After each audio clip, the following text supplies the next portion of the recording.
I will never forget the time I met one of my best friends. It was a Saturday morning in the fall of 2014, and we were getting ready to start a game of Mirror League Baseball. I saw a boy being carried in by his dad and decided to go over and introduce myself. The boy didn't talk much, but agreed to go out onto the field with me and play. As we walked out on the field, I gave him some options of what we could do to warm up, and he decided we'd practice batting. So he walked up to home base, parked his walker, I gave him the bat, and took a few steps back and pitched the ball.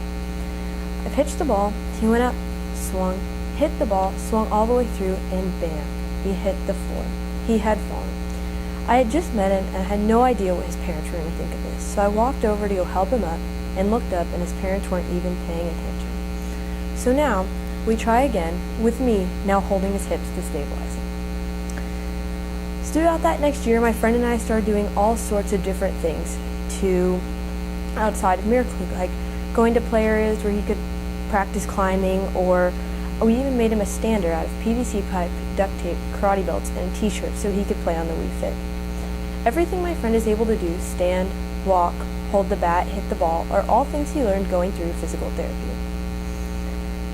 Pediatric physical therapists aim to help children participate in daily living activities more independently. For example, holding a child's hips so he can swing the bat instead of swinging the bat for him. Because of this type of work, Albert Einstein's quote, "Most people see what is and never see what can be," is changing, and people are starting to see what children can do. I've always been interested in working with children who have special needs and seeing how these needs affect their lives. So, as I started my research, I wanted to keep in mind that children with special needs are people too and deserve to be treated correctly. So when I had my first interview with Daniel Swan from Our Children's Health Baylor, he showed me that I'm not the only person that felt this way. But he also changed my perspective on a few things, like how hard you can really push a child with special needs. He told me that for children with special needs, it could potentially be 7 times more difficult for that child to walk than it is for me and you. And he also told me about motivation. And we talked about how if a child wants to walk, they probably could walk. But if a child doesn't want to walk, then you're going to have to figure out what that core problem is that is making it difficult for them wanting to walk. So then we talked about a patient he had who had osteogenesis imperfecta. Osteogenesis imperfecta is a form of brittle bones disease that you are born with. He told me about this patient that was incredibly motivated and really wanted to walk. But for this patient, it wasn't necessarily safe for her to walk because of the potential for her to break a bone.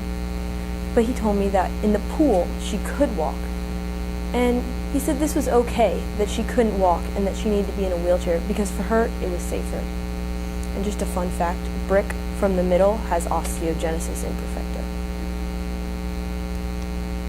So, he's told me about independence and how important it is. And so when I interviewed Ms. Heather Benningfield at First School ISD Physical Therapist, we also talked about independence. And she told me that for her students, as they're growing up, going in through middle and high school, she helps them gain independence by maybe not making them use a stander anymore in class, or maybe recommending that they have a power wheelchair instead of a walker so they can get around and stay up with their peers. I found her viewpoints on independence to be very interesting because I feel that for children with special needs to have the best quality of life in middle and high school, they need to have independence and feel that they are able to stay up with their peers. Continuing on with my research, I decided to focus on some not-so-typical types of therapy. So when I interviewed Dr. I, she told me a little bit about Botox injections, and I wanted to continue my research because I had heard about them before but didn't really know much about them. So the next day in my medical microbiology class, my teacher started talking about botulinum toxin. And I thought that was interesting. She said that botulinum toxin also causes botulism, but is also what is used for Botox injections. So, as I continued looking up, I learned that Botox injections were not just used for old people, rich people, they were also used for children with cerebral palsy to help with spasticity because it will relax their muscles. But due to the type of toxin used, this can have a lot of cons for your children, especially children with weakened immune systems. They have to get the shots every 3 months. They can be painful. Then they have to be monitored before and after. For some parents, the risks can outweigh the reward. The next form of not-so-typical therapy that I decided to focus on was making physical therapy fun. So some of the different ways that physical therapists have learned to do this is through using the Wii Fit to work on balance, or using obstacle courses to help children walk, but they don't really know that they're working on different skills. The third form of not-so-typical therapy I decided to focus on was pediatric strength training. Now I'm sure in your head you're picturing a little child bodybuilder, but this is more so for children with mobility issues that want to gain new physical skills. Because to think about it, if you're walking or sitting up, you're using some sort of muscles in your core, or in your legs, or in your hips, and for a lot of kids that sit in wheelchairs all day, these muscles kind of deteriorate. So the pediatric strength training, as I was reading, I learned was very controversial, especially for parents of children with cerebral palsy. Because with cerebral palsy, it causes your muscles to be very stiff. And the parents were worried that if their children were gaining strength and muscles, it would cause them just to be more stiff.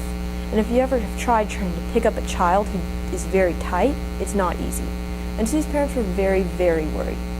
But as I continued reading, I learned that this didn't happen, and that as these children were gaining strength and learning more, they were able to sit up on their own, or maybe they were able to move their head by themselves, or stand up, or maybe even take a few steps in a walker. Cerebral palsy doesn't cause, in most cases, any intellectual disabilities, but can cause visible physical disabilities that can be hard for children school age to go through. So the strength training can help them gain more confidence. I was able to interview with a lady who works at a cerebral palsy clinic. Her name was Dr. Jan. Dr. Jan has a lot of experience with cerebral palsy for two reasons. She went to med school for a very long time, and she has cerebral palsy herself. She told me that cerebral palsy is a movement disorder, and it's very difficult for children to move.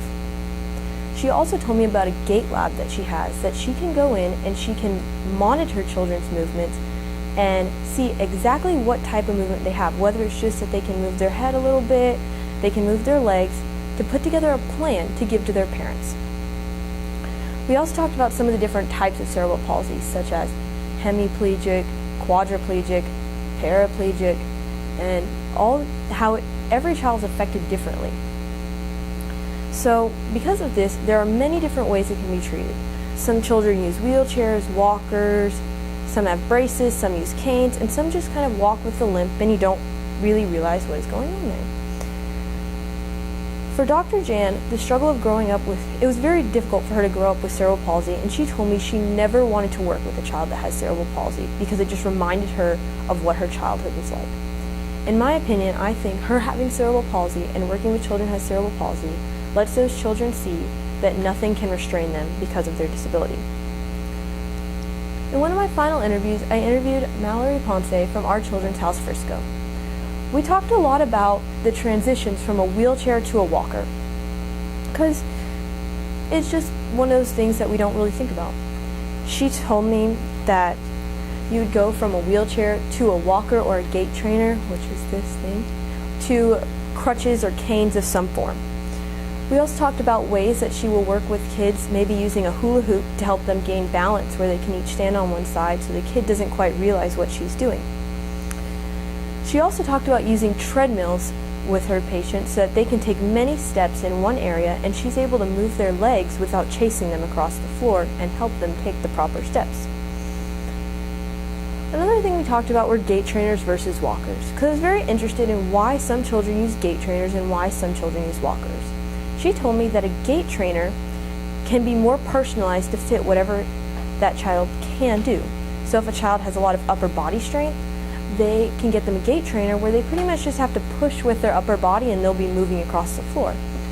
Whereas with a walker, there's less personalizable features and the child has to have more upper body strength and has to have the ability to hold on to it to move. I enjoyed getting to talk with Ms. Ponce and hear about these different steps that children take to be able to walk. Through this research, I have come up with a project where I will get to work with my 9-year-old buddy Colby and create a physical therapy plan and goals and then work through it with him. My original work project will help me be able to put Albert Einstein's quote, "Most people see what is and never see what can be," into action, because working with Colby shows, and the way Colby works and tries shows, that he can do things despite the odds against him.